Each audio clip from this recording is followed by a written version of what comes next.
Subay pod ang inisapal na Republic Act 10654 makapantad sa kabangin sida.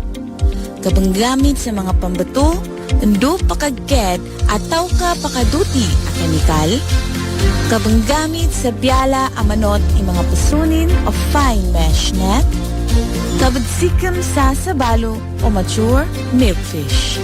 Sa mga padaidsa, mapakay ang mangay kano sa pinakamasika na opisina ng Ministry of Agriculture, Fisheries and Agrarian Reform sa Dalpano.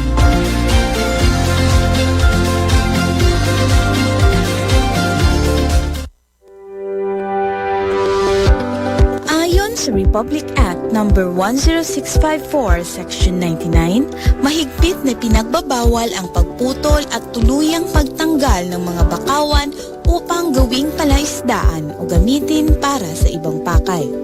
Ang lalabag dito ay maaring mapatawan ng kaparusahan tulad ng pananagutang administratibo,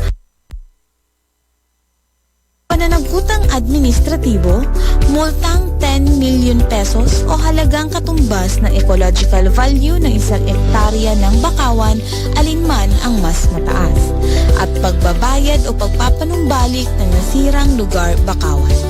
Sa pananagutang kriminal, paunang multa na 80,000 pesos, karagdagang multa na halagang katumbas ng multa para sa kasong administratibo, pagkabilanggo ng 6 na buwan at 1 araw hanggang 12 taon, pagbabayad o pagpapanumbalik ng nasirang lugar bakawan, at pagbabayad ng 500,000 pesos bawat ektarya kada taon hanggang sa ang lugar bakawan ay tuluyang manumbalik.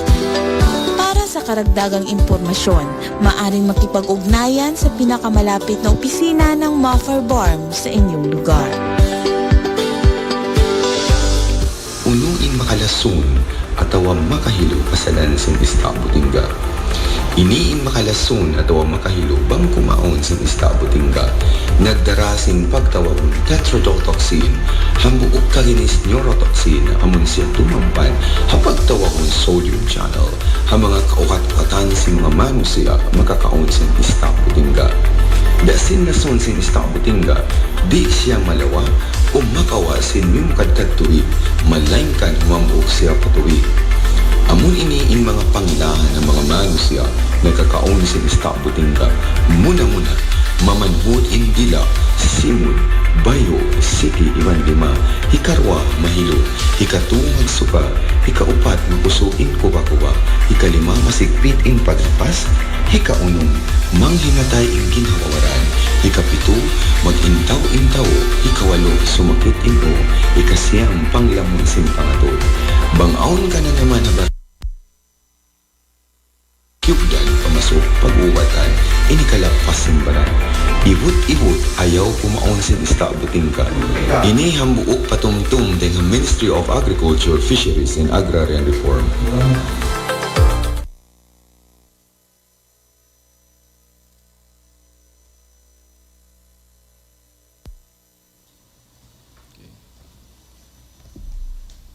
Tapos ito, music muna. Okay na? Sige. Assalamualaikum warahmatullahi wabarakatuh. Magandang hapon Mindanao at magandang hapon Bangsamoro Region. Kayo po ay nakatutok pa rin sa paborito ninyong istasyon na naghahatid ng informatibo at katotohanang kaganapan sa rehiyon ng Bangsamoro. Huwa Ahmadun wa Muhammad bihadihi nad'abad. Ito po ang DXYH 95.1 Bangsamoro Radio Mindanao. At live na live po tayong napapanood sa Facebook Live ng aming FB page na Bangsamoro Radio Mindanao. At tayo pa rin po ay napapakinggan sa radyo na istasyong DXYH 95.1 Bangsamoro Radio Mindanao. Ako pa rin po ang inyong lingkod, ang inyong kaibigan, si Salim S. Sabawa, na makakasama niyo sa bagong programa ng Bangsamoro Radio Mindanao. kung saan araw-araw po nating mararirinig ang mga bagay patungkol sa agrikultura, palaisdaan at usaping pang-agraryo na kung saan ay hahatid sa atin ng Ministry of Agriculture, Fisheries and Agrarian Reform na may layuning pagyamanin ang kaisipan ng ating mga kapatid na magsasaka at mangingisda. Pwede po, please.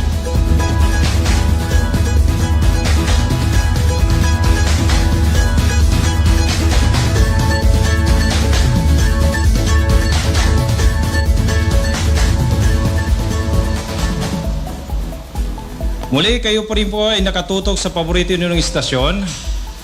Ito ang DXYH 95.1 Bangsamoro Radio Mindanao. At sa programa natin ngayon ay ating tatalakayin ang patungkol sa Regional Stock Assessment Program kasama ang ating senior aquaculturist at humahawak ng Inland Resource Management at the same time project leader ng Regional Stock Assessment Program ng Ministry of Agriculture, Fisheries and Agrarian Reform. Ang mga iyan ay magaganap sa aming pagbabalik, makalipas lamang ang ilang patalastas.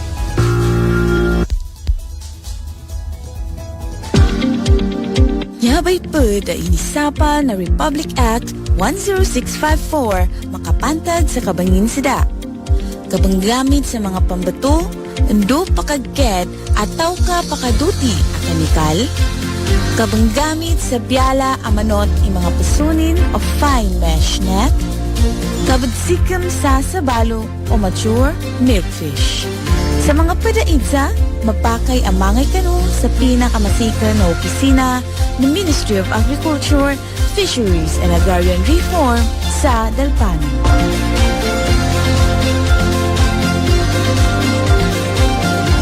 Hala, anong meron dito? Bakit may mga pulis dito?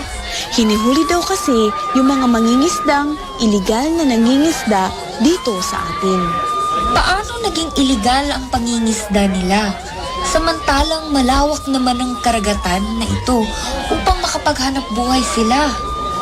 Ayon sa narinig ko, nilabag daw nila ang batas na nagsasabing nangingisda sila nang walang lisensya o pahintulot mula sa kagawaran o lokal na pamahalaan. Ganun ba? Kawawa naman sila. Imbis na makapaghanap buhay sila ng marangal, ay nahuli pa sila dahil illegal ito. Ang Republic Act 10654 Section 86 or unauthorized fishing ay mas kilala bilang paglabag sa pangingisda ng walang lisensya o pahintulot mula sa kagawaran o lokal na pamahalaan. Ang sino man ang mahuhuling lalabag sa batas na ito ay may kaukulang kaparusahan na matatanggap gaya ng mga pananagutang administratibo para sa kapitan at 3 pinakamataas na opisyal at may-ari ng commercial fishing vessel. Pagkumpiska ng huli at mga gamit pangingisda, multa 5 beses ng halagang nakasaad sa ibaba alinman ng mas mataas. Small-scale commercial fishing, 50,000 to 100,000 pesos. Medium-scale commercial fishing, 150,000 to 500,000 pesos. Large-scale commercial fishing, 1 million to 5 million pesos. Mga pananagutang kriminal para sa kapitan at 3 pinakamataas na opisyal ng commercial fishing vessel, pagkabilanggo ng 6 na buwan, pagkumpiska ng huli at mga gamit pangisda. Multa halagang doble ng multa para sa kasong administrasyon.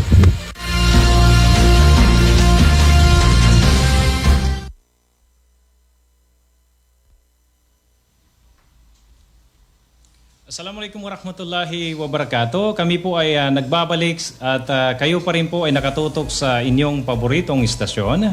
Ito ang DXY 95.1 Bangsamoro Radio Mindanao.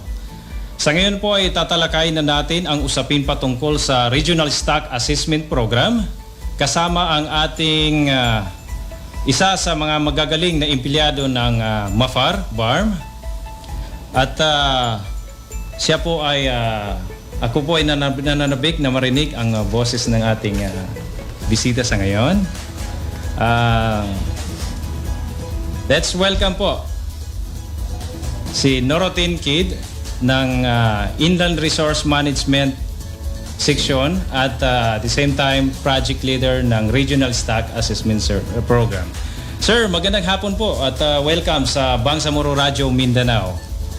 أعوذ بالله من الشيطان الرجيم بسم الله الرحمن الرحيم الحمد لله وكفى والصلاة والسلام على عباده الذين اصطفى السلام عليكم ورحمة الله تعالى وبركاته mapia malulam Bangsamoro bagang paganayan siya na jukur tanong sa Allah Ta'ala kagina na umatagin niya mga timpo gaya ito siya sa kawang-kawangan sa yanin mana tayo magpapasalamat sa Allah Subhanahu wa Ta'ala no kay napapanood tayo sa live no sa pamamagitan nitong radio station natin itong Bangsamoro Radio Mindanao sa pangunguna at saka sa initiative ng ating good minister na si Dr. Muhammad Is Yacob at sa kanyang mga kasamahan. So, sukran. Back to you, kasamang Salim Sabawa. Okay, sir. Masyado akong excited. Excited ako na malaman ng ating mga kasamahan, malalong-lalo na ang ating mga mahal na magsasaka, ang Bangsamoro, ang patungkol sa Regional Stock Assessment Program.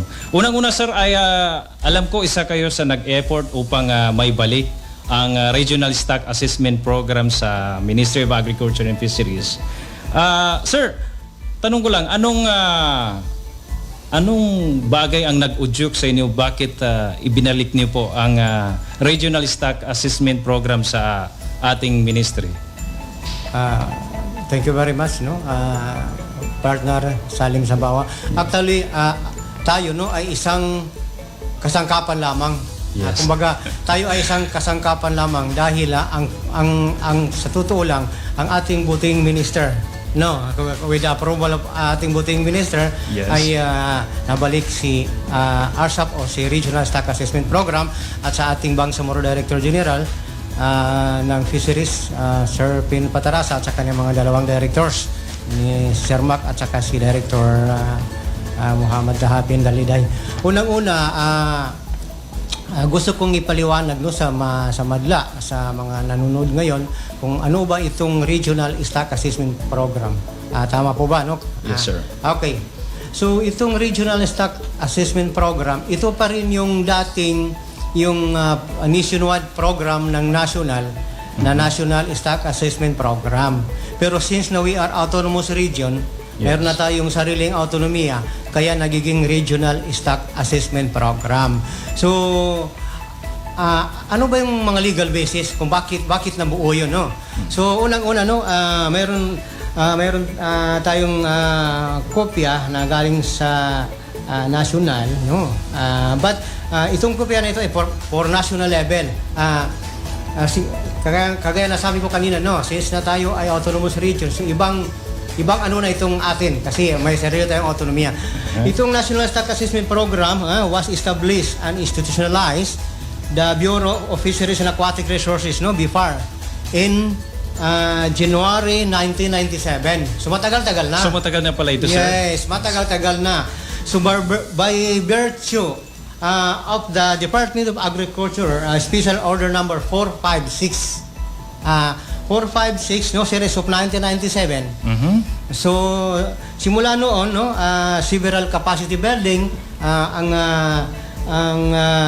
mga activities ni NSAP, and then including yung training, scientific writing, and which resulted in the increase of submission of the scientific papers in the Philippines. So yun ang isa sa nag-udyok sa atin, no, para kahit na papaano ay mayroon pa rin tayong RSAP or NSAP.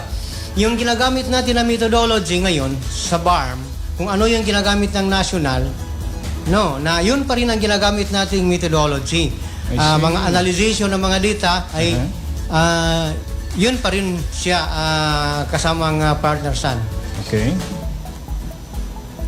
Naku, masyadong excited pala ito na topic. Yes po. Okay. Sir, gusto ko lang malaman, sir, no? Ano pang unang-unang layunin ng ARSAP? Bakit nabuo ang ARSAP? Okay, so dahil gusto natin hindi tayo mabihay no, ng ibang region, Aha. kaya yun na nga, maulit ko no, na tayo magpapasalamat sa ating puting minister dahil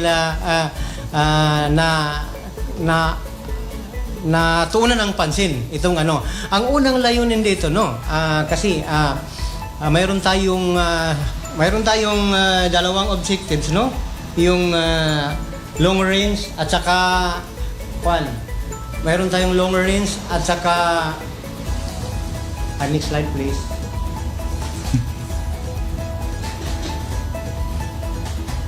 Next slide.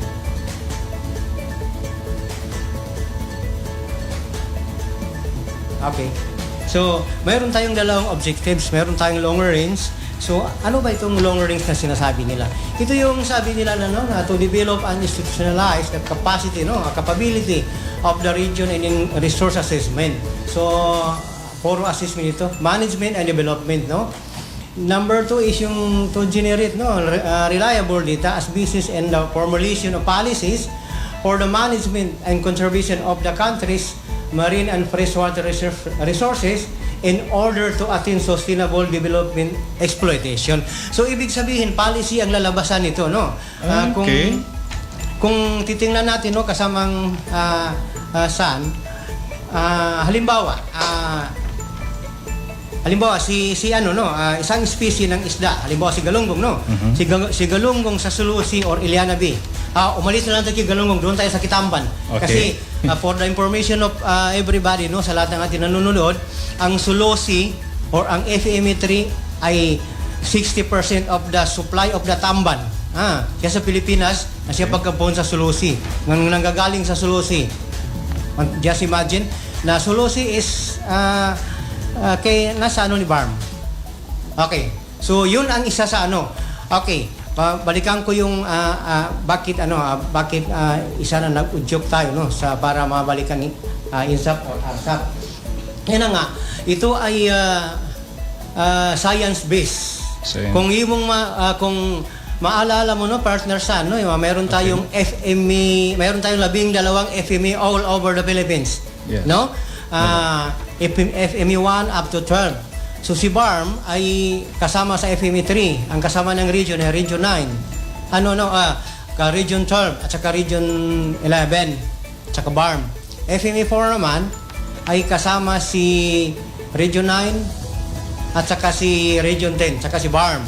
So yan yung mga isa sa nagudyok sa atin kasi hindi mabuo yung data ng FME kung walang data si BARM. So, saan manggagaling yung data ni BARM? Dito sa ARSAP. So, ganun yan, partner San. So, dito nanggagaling sa ARSAP, no? And then, pati yung WCPFC, no? Yung Western and Central Pacific Fisheries Commission ay nanggagaling din sa INSAP yung data na pinipresent ng national. So, ganun ka-importante si INSAP. Okay. Ay, ARSAP, rather. Okay. Yes. Sir, isa pang tanong ko, curious lang ako dito sa topic na to. Kasi po sir, doon sa Regional Stock Assessment Program, ay kumukolekta kayo ng data. Tama po ba? Yes po. So, bakit niyo po ginagawa yun? Bakit po kayo kumukolekta ng data? Mayroon bang itong relasyon sa ating pangisdaan? Or may exploitation na bang nangyayari sa ating palaisdaan? Or ano mo po ba? Yes, maraming salamat. Kaya nga yung by the way pala no, bago ko sagutin 'yan, mayroon tayong personnel under ARSAP na 10. No? Okay. Mayroon tayong enumerators na 8. 8 na 'yon, isa sa Basilan, isa sa Sulu, tsaka isa sa Tawi-Tawi. Lanosor 2, and then Maguindanao is 3 including freshwater. And then ayun, the total of 8. And then meron tayong 2 data analyst sa regional office at alam kong isa ka doon sa data analyst na at isa ka doon sa mga nagpa-process ng data. Okay, doon sa sir, bakit natin kinukuha yun no, yung yung data. Data na yun. Okay. So yun ang business natin, no. Kung bakit ang mga enumerator natin ay direct doon sa landing center o di kaya kung saan nagdadahong ang mga mangingisda natin, halimbawa sa Tawi-Tawi, no, kung saan sila dumadaong ang mangingisda natin, kinukuha natin yung unang-una yung efforts nila. Ibig sabihin ng efforts, no, yung CPU nila, kung ilang oras sila doon na mangisda. Okay. Ay, galing. Yes. Kinukuha rin natin yung fishing gear. Okay. Yung ano bang gamit na panghuli ng isda. Tapos kinukuha rin natin yung ano ba yung fish composition. Ano ba yung mga isda na kuha nila, no? So kinukuha rin natin yung bangka, yung pangalan ng bangka. At yun ay meron tayong mga formula, no? Meron tayong mga tools, no, to analyze the certain species, kung yan ba yung species na yan ay pumasok sa malapit na ba, kumbaga exploited na. Kasi kung exploited na, doon na papasok si policy.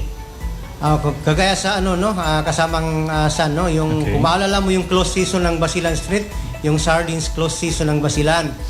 So ayan ay mga data ni INSAP yan, data ni ARSAP yan. I see. Yes, meron tayong meron tayong contribution diyan sa closure na nagaganap sa Zamboanga, yung sardines close season nila. So ganun po ka-importante yan, kasamang san. So talagang importante ito, no? Kasi unang-una doon, mga kaibigan, nakikita kasi natin doon yung kung ano na ba yung takbo ng ating palaisdaan, kung ito ay nasa maayos pa ba ang kanilang kalagayan or sadyang kinakailangan na natin ng aksyon para ma-maintain, ma-sustain po natin ang ating resources o ating pangisdaan. So dito pa lang, ibig sabihin dito, sir, dito pa lang nakikita na natin kung ano yung sitwasyon ng ating karagatan or pangisdaan sa Bangsamoro region. Yes, Tama sir. po ba? Exactly. Tama po, sir, no. Kasi dito sa atin, kung maalala mo noon, meron tayong top 10 species, no, dito Yeah. sa warm waters natin sa marine. So yan ay kung makaya natin ay magawa natin ng batas na hindi naman sa ma-preserve, pero at least na yung sustainability ng stock natin.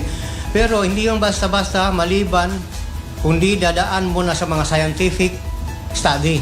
So meaning dadaan talaga sa scientific basis. Yes. Yun ang business natin kasamang san, no? Para Okay. mag-declare tayo ng itong si isda na ito ay kumbaga exploited na.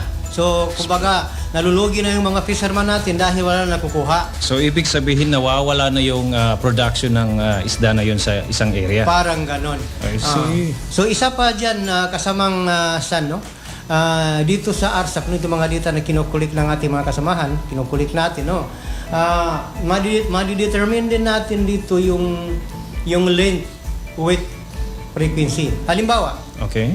si Tamban, no? Si Tamban na nakukuha pa ng mga 10 cm. Ang simula 10 cm ay nahuhuli na siya hanggang ano ba yung pinakamalaki niya. So, based doon sa data na yon, malalaman mo kung gaano ba kalaki si Tamban or si Galunggong na nakukuha na. Kasi ilalabas ng data nitong ARSAP yung Tamban, yung certain isda na yan ba ay nakukuha simula ng ganito kalaki at saka ganun na siya kalaki. Okay, from there, no, alam na natin kung anong gagawin natin kasi meron tayong fish base na alam natin yung length and maturity ng isang isda.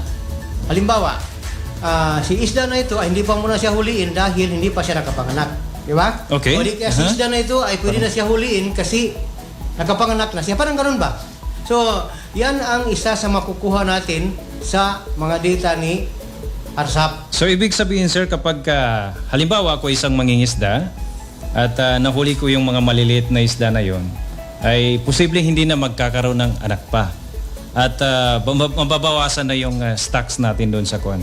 Yes, sir. So may posible po ba na mawala yung halimbawa ay sardines kung sakaling ang huhuliin ko ay mga maliliit na hindi pa nakapanganak? Yes, sir. Yun ang tinatawag nilang recruitment overfishing. No? Hindi pa nakapanganak ang isa, kinukuha mo na. So, walang replenish. Walang, kumbaga, Tama nga, no? wala siyang ano. Kaya, maganda talaga yung nagkaroon si Basilan Street ang close season. Kasi, mayroong panahon, no, na makapangitlog, makapanganak yung mga sardines natin dyan sa ano. Kasi yung sardines na yan, pag malalaki na yan sila, kung saan sana yan sila pupunta. So that's the time na mahuli na ng mga mangingisda natin. Okay, isa pa. Okay. Pangalawa pa ng ano ni ARSAP, no, madidetermine din natin doon sa isang tolls na halimbawa dito sa Sulosi. Okay. Sabi nila yung maximum sustainable yan. Ito si Sulosi ay marami na masyadong commercial fishing vessel, no? Pero kukunti ang huli. So, meron tayong mga measures doon. Unang-una, maaaring ayon si isang commercial fishing vessel kung doon sa study ng resort ay magkulang ka ng bangka, pwede ka magkulang. Pero mahirap ito gawin. Kung wala kang scientific data na i-present mo at i-convince mo sa isang fishing vessel, hindi sila ma-convince. Kaya nagkaroon tayo ng yung diyan sa FME3, no, na yung sabi nila mayroong scientific advisory group. Dahil si scientific advisory group, si ARSAP, dita ni ARSAP ang basihan nila. Okay. Kumbaga science based. So yun ang ano nila, yun ang basihan ni Science Advisory Group. Kung ano yung na generate ni ARSAP na data through doon sa mga trolls na gituro sa atin na kumbaga yan ba ay exploited na, so doon na lalabas si policy. Pero hindi natin pwedeng gawin na tayo lang. Tama nga, sir. Meron tayong science advisory group, yung So, SAP. ibig sabihin ay may basihan tayo sa lahat ng mga ginagawa natin. Yes, dito sa FME3, ang SAG member, si Director Mac, Okay. Mamalangkap, at saka sila Doc Mualil sa FME4. So sila yan. Pero tayo sa ARSAP ang magpo-provide lang dito sa kanila. So ganun yun siya kasama partner San, ka-scientific ang ano. Masyado palang informatibo itong ARSAP, no? So mga kaibigan, no? Hindi pala ito biro-biro lang, no? Kung ibig sabihin pagka nag-declare itong ating mga kasamahan sa Regional Stock Assessment Program, ay siguradong kumbaga sa English pa legit ay yung kanilang mga sinasabi. Yes, sir. Kasi si ARSAP ay hindi siya magpalabas ng anumang result kung hindi dumaan sa scientific process. No? Okay. Hindi magpalabas kasi baka babalik sa atin. So kahit na babalik, at least meron tayong scientific basis. Yun ang panindigan natin, yung resulta ng tolls namin yun. So, ganun yun. So, Ibig sabihin itong nakikita namin, sir, sa Facebook, nitong parang umaapo na yung mga sardines sa ating mga, no? Nakikita po natin yung mga sardinas ay masyadong marami sa iba-ibang rehiyon, no?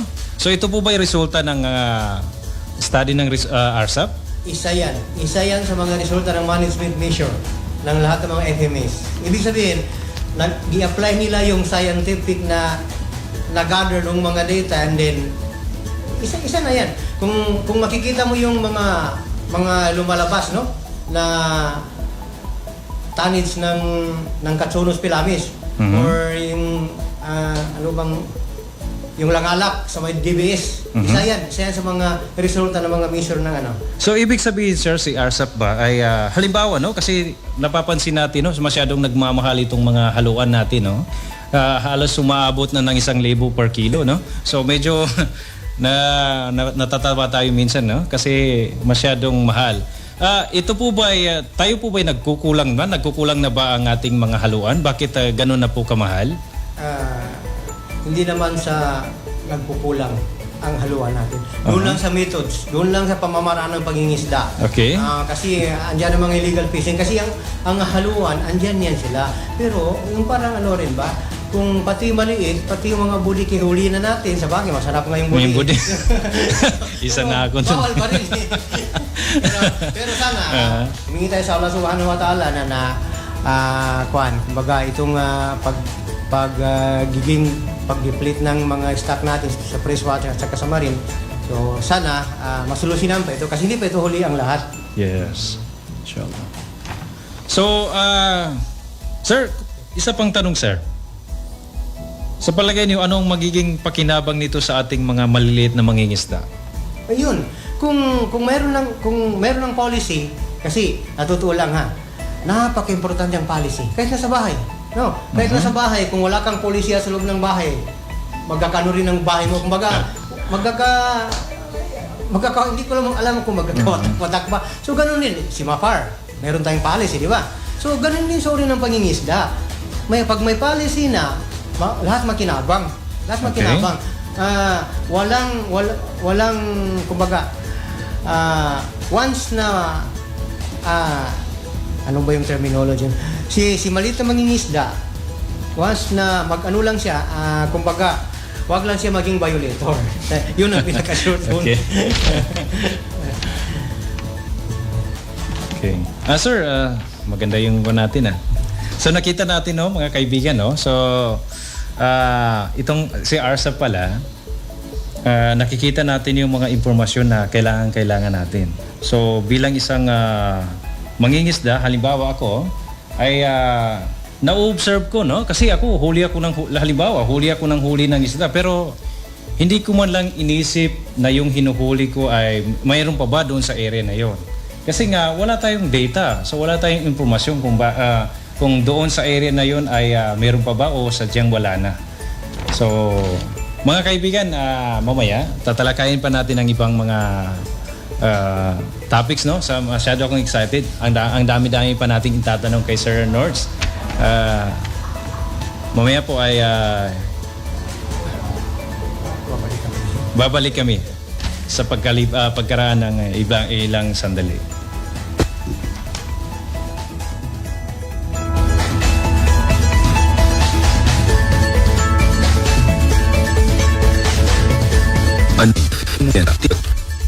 Mga isda na pwede nilang ikamatay, paglaki ng ulo at pagkunat ng masamang epekto sa buntis na isda at pagtigas ng mga itlog nito na maaaring hindi na mapisa, masamang epekto at iba pang mga microorganismo at mga species, electric shock na maaaring maging sanhi ng paninigas ng kalamnan o pulikat, sanhi ng cardiac arrest at pagkasunog ng mga tissue at organs, pagkakaroon ng iba pang hindi inaasahang kahinatnan o pagkamatay. Ito ay mahigpit na ipinagbabawal sa ilalim ng Republic Act No. 10654, Section 92. Ang sinumang lalabag dito ay may pananagutang administratibo at pananagutang kriminal. Para sa karagdagang impormasyon, maaaring makipag-ugnayan sa pinakamalapit na opisina ng Mafar Bar sa inyong lugar. Ano ang pagkakalason dahil sa butete? Ito ay ang pagkakalason dulot ng pagkain ng buteteng nagtataglay ng tetrodotoxin, isang uri ng neurotoxin na humahadlang sa sodium channel ng mga nerve cells ng mga mammals.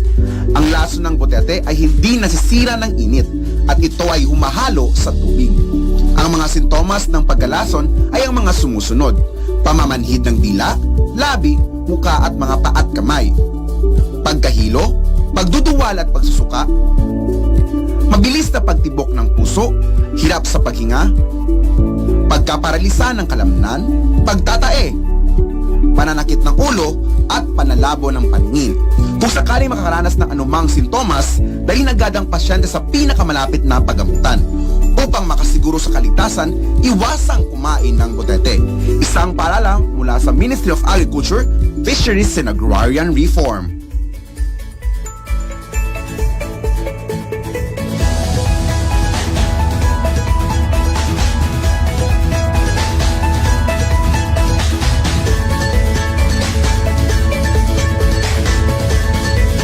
Magbabalik po tayo mga kaibigan sa ating usapin tungkol sa Regional Stock Assessment Program. So, sir, marami ko po pinatanong sa inyo. Sana po ay mabigyan natin ang kasagutan nito. Kasi sobrang ang ating mga magsasaka ay interesado. So, makita at marinig kung ano na po ba ang status ng ating karagatan. Lalong-lalo na po sa ating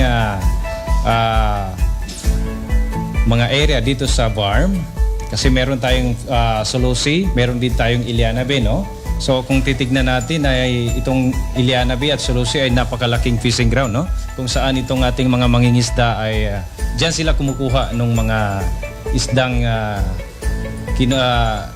nagiging source of income nila sa araw-araw. Okay, sir, may tanong lang ako, curious lang ako doon. Kasi sinabi mo na medyo may katagalan na si ARSAP. So, ibig sabihin, during the administration noon, ng previous na administration, ay meron na bang ARSAP nung panahon na yon? Yes, sir. Okay. Actually, mayroon na simula ng simula ng ipanganak si INSAP noong 1997. 1997. Meron na tayo. Meron na tayo.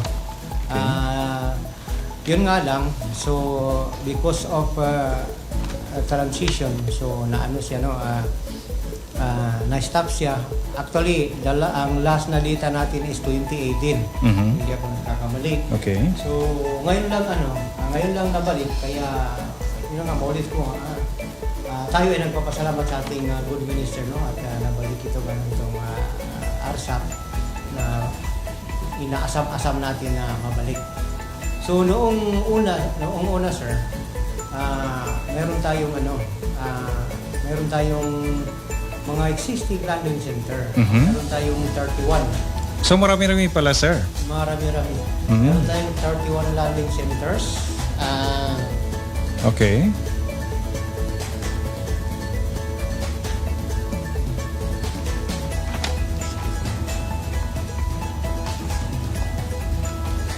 Okay, so mayroon tayong 31 landing center all over the bar, mall, no? Meron tayong 8 landing center, sa Maguindanao, Mhm. Tapian, Parang, saka sa Sarmiento, Lagitan, Sultan Mastura, Tapian, saka sa Linan. So, meron din tayo sa Lanao del Sur, sa Banghouse ng Malabang, meron tayo dyan, Dapdap ng Lanao del Sur, and then Baraas, Picong, then Maladag. Meron tayo, yan yung mga existing natin, no? But now is, meron tayong 8 all over the bar.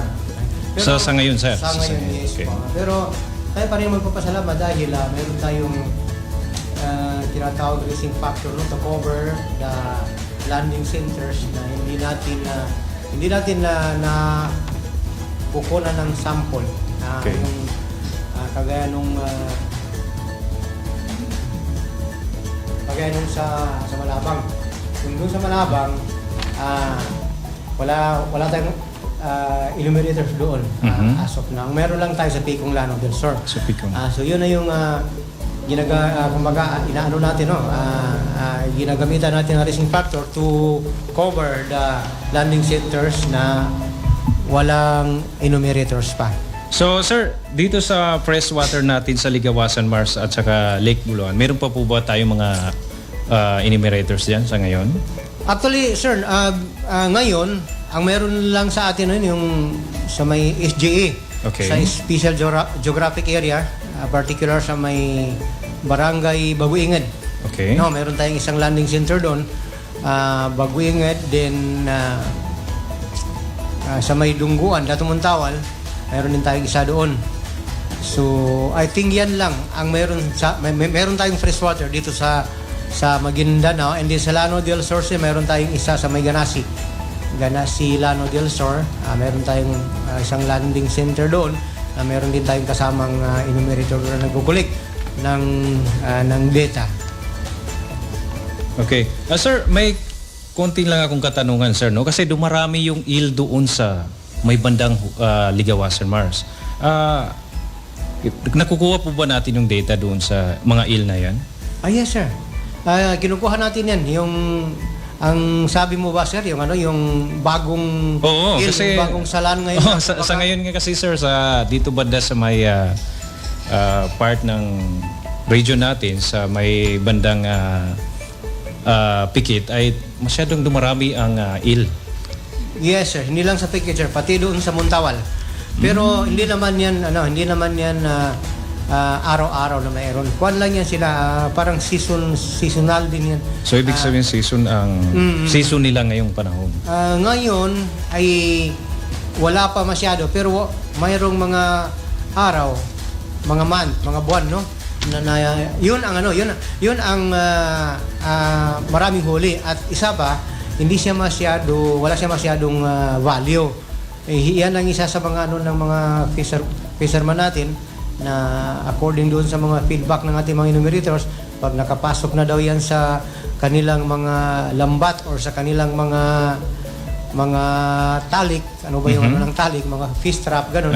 So wala na daw ibang papasok na isda kasi natatakot daw yung mga isda. Pero ganun pa man, hindi pa rin natin alam kasi wala pa din tayong scientific research na yun ba ang dahilan ng hindi pagpasok ng isda doon, dahil ba doon sa mga mga salan na nagpasok doon. Pwede rin sabihin natin na tama, pwede rin natin sabihin na hindi rin masyado ano. Pero kung lahat ng oras ayun na yung papasok at wala na talagang isda na papasok na maliban doon, baka yun nga, baka tutong na rin siguro. So ibig sabihin sir, no? So sa CRSA pala, halimbawa ay ating mga mangingisda, nadidetect natin, no? Nakikita natin kung anong peak na month maraming eel at anong peak na month na wala masyadong eel. Tama po ba yun? Tama po yun. Tama po yun. Base doon sa doon sa ng isang enumerator natin, inakukuha nila yan pag yung parang yung tag-ulan at saka medyo medyo hindi masyado malinaw ang hindi masyado malinaw yung tubig. Parang yun, huhuli nila yun. Okay. So sir, isa pang tanong ko, kasi isa sa dumarami doon sa Tawi-Tawi nung August, nung panahon, August yun, month of August, is yung tamban at saka galunggong. So, posible po ba na masusustain natin yung galunggong sa ganung kadaming buwan? Ganito yan, sir. Yung isda kasi na yan, by cohort. At Okay. saka yung galunggong yan sa umiikot yan kasi although kasi mga pelagic yan sila, no. So posible ang tanong mo doon sa maintenance, kung mami-maintain Yes, ba natin kung yung yan? mami-maintain ba natin na hindi lang si August hanggang sa September, kundi sa buong taon na mas maraming galunggong. Hindi ma-maintain, sir. Hindi yan ma-maintain kasi seasonality rin yung pagbubuntis ng isda, yung panganganak nila, maaaring siguro baka yung timing lang yun, na yung time na yun ay yung cohort na yun. Ibig sabihin ng cohort, yung isang panganak lang ba, isang grupo lang, halimbawa isang budi, na hatch yung budi na yun, no? Na ang tawag doon ay cohort. Cohort. Yung isang budi lang na cohort ang tawag doon. So posible na isang cohort lang yung nahuhuli doon dahil sa si galunggong, hindi kasi tamban na napakarami na rin at saka hindi na rin masyado talamak yung mga doon, mga ayuyo natin kasi medyo kumbaga medyo na-alarm na sila sa sunod-sunod na pag-apprehend ng ating butihing IFAR-led division headed by Director Tang Pindadiday. So medyo na-alarm na sila kasi nung last na namin sa may Jambuanga, I think may nahuli rin si IFAR-led na vessel na nagpasok doon sa commercial fishing vessel, nagpasok doon sa municipal waters. So ibig sabihin sir, nagpapahiwatig lang ito na may aksyon ang ating ministry. mga ministry. Yes. Ha? Yes. With sa pamumuno ng ating good minister, kaya nakaka-move tayo, nakaka-sibon parto. In fact, I think ngayon nasa sila ngayon nasa Iliana Bay sila. 1 week ata Director Tang yung PDG-PIN. Nagsisibon patrol sila. So sir, medyo curious lang ako dito sa atin sa Iliana Bay, no? Kung mga kaibigan kasi nakikita natin, no? Minsan pag tinatanong natin yung nagbibenta ng mga isda, no? So yung mga isda galing pa ng Libak or di kaya galing pa ng Pagadian. So curious lang ako doon, bakit doon pa galing yung mga isda samantalang dito sa Iliana Bay na area ay malawak din na area. Ano po ba ang status ng Iliana Bay? Actually, sir, Fishing ground. marami tayong commercial fishing vessels, no, na nagfi-fishing sa Iliana Bay. Okay. Okay? Pero yung mga commercial fishing vessels na yan ay nanggagaling sa ibang region, like Region 12, no? Saka sa mga Karatig region. So, tama ka, marami nagfi-fishing pero ang direct catch nila ay doon nila dinadak sa Gensan. Sa Jensen. Sa Gensan. One time kasi meron tayong nakausap noon na isang fishing company. Tama nga, inamin nila na sa Sulusi sila or Morogoro siya nag-fishing, pero sa Gensan nila ginaano. Dahil yun na nga, wala pa tayong kaming companies. Pero Okay. kung magkaroon na tayo, baka yun na. Baka sina Gensan, baka dito na sa atin nila. So, ganun po nangyari, sir. Tama po yun, marami nag-fishing ang galing sa ibang region. So, mga kaibigan, no? So, isa yan sa kailangan natin tutukan, no? Kasi, ang dami palang ibang region, na nakikinabang dito sa ating fishing ground. Pero ang isang tanong natin doon ay kung kumusta kaya itong ating mangingisda sa BARM? Marami rin ba silang huli? Kung sakaling sinasamahan sila ng ating mga kasamahang region sa paghuli ng mga isda dito sa ating fishing ground sa Sulusi and Iliana Bay.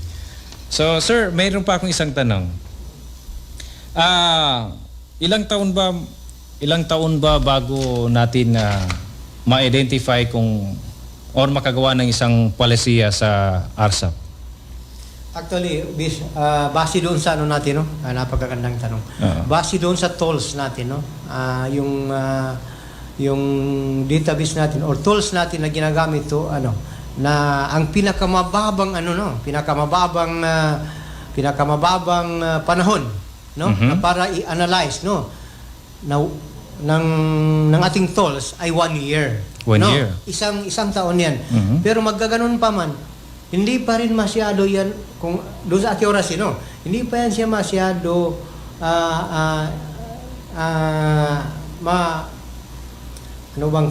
ma-compare doon sa ibang kasi 1 year is the short, especially sa mga malalaking isda.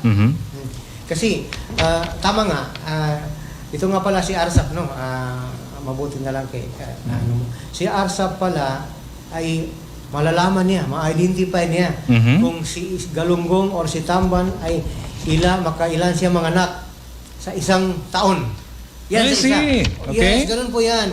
So, ganun yan. Pero hindi yan basta-basta, kumbaga yun lang. Dadaan pa tayo sa proseso. Ano ba yung proseso? Meron tayong tinatawag na reprobio, Reprobio. Yung reproductive biology. Okay, ano pong ibig sabihin nitong programa na ito? Reproductive biology, yan yung mga activities prior to doon sa pag-establish ng closed season. Okay. Okay? Halimbawa, gusto mong istudyan si Galunggong, hindi kaya si Matambaka, sa Iliana Bay. The 1 year or 2 years, magkakana ka ng study. Yun yung tinatawag nilang reprobio. Reprobio. Biology. Okay. Doon sa 2 years na yun, yung 2 years na yun, malalaman mo doon kung ano ba yung peak season. Okay. Nagbubuntis sila. Yes. Nagbubuntis yung isang, halimbawa si Matambaka. Doon sa peak season, nang nagbubuntis sila, siyempre, okay na yun. Alam mo na. Okay. Huwag mo yung saligan. Mag-another trial. Mag-another trial ka para ma-compare mo yung data mo na nauna sa data mo na pangalawa. Pati pangatlo. Kung halos magkapareho sila, pwede ka na mag-declare ng close season ng isang species, halimbawa Tamban, Galunggong, or Matambaka. Ibig sabihin, sir?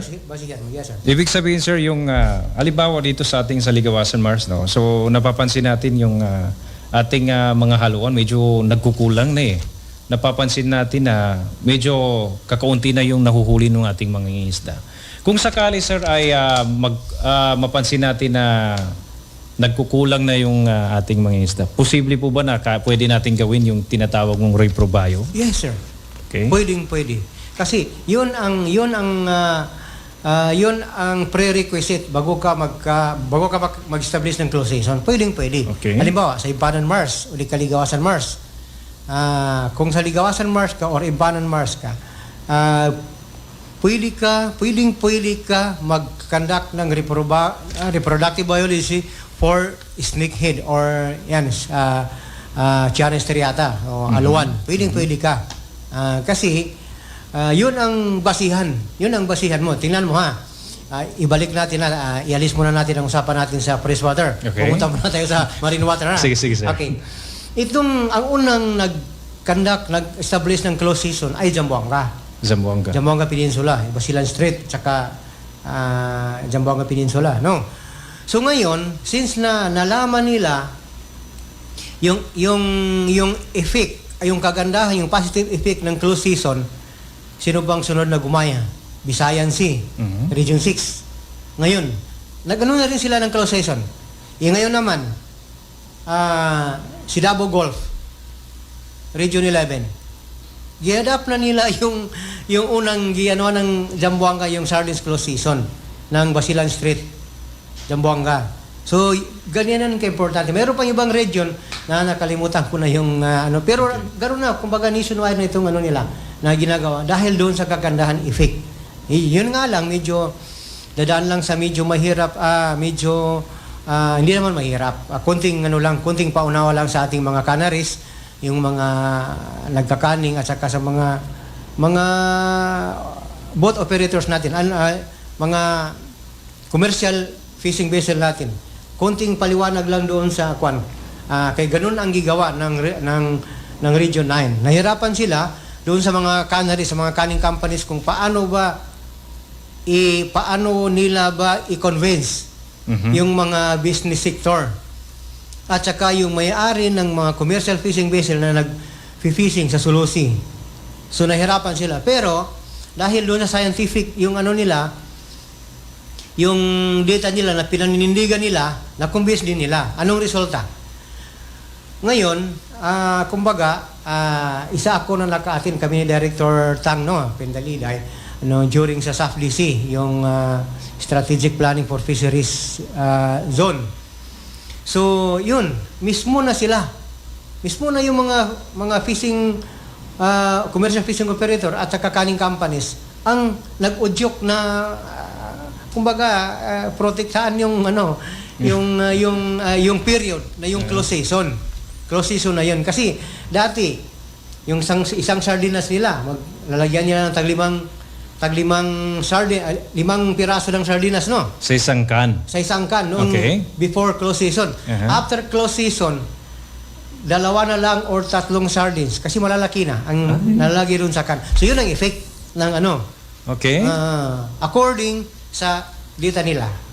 So ganun yan ka-importante yung reprobayo at saka yung close season. Kasi hindi ka talaga pwede maka-establish ng close season kung wala kang reprobayo. Kahit anong species, kahit anong isda na gusto mong istadihan o gusto mong i-preserve.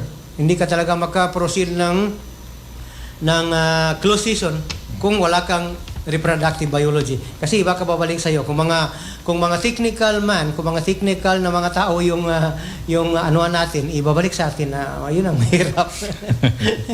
Yun ang mahirap. Okay. So ibig sabihin, sir, ay may pag-asa pa ang ating mangingisda, no? Na may balik yung mga nawawalang isda noon, no? Kasi napapansin natin ngayon, no, sa ating mga katubigan, no? So paunti na ng paunting nawawala yung mga klase ng mga isda na nasa ating karagatan. So ang ibig sabihin po ay may pag-asa pa. May na pag-asa may pa. balik. Kasi lahat yan ay ang Allah Subhanahu wa Ta'ala nagkakaalam, pero ang atin lang ay magtrabaho lang tayo kung ano yung alam natin na makakabuti. Pangalawa, yung mga sabi mo kanina, no, na mga species, mga isda nawawala na, isa yan sa effect ng sabi niya na climate change. Isa yan sa mga effect noon. Pero magaganon pa man, tayo sa ARSAP na science provider, kasi sa FME ito ang tawag sa atin, science provider. Science provider. Yes. Pag marinig mo yung science provider, taga INSAP or ARSAP na yan. So ganun yan siya kasamang asan. Okay. So naririnig na natin, kaibigan, no? Yung totoong nangyayari pala dun sa status ng karagatan natin. So talagang napaka-importante talaga at napakahalaga na makuha natin yung impormasyon ng ating karagatan. So talagang malaki pala ang kontribusyon ni ARSAP sa ating katubigan, lalong-lalo na sa production ng ating karagatan. So I think Sir, maraming salamat po at naliwanagan kami. At lalo na ang ating mga magsasaka, naririnig nila tayo. At nakikita nila na may pag-asa pa palang may balik ang ating mga nawawalang mga isda. So dito po dito po nagtatapos ang isa namang episode ng ating MAFAR program patungkol sa fisheries.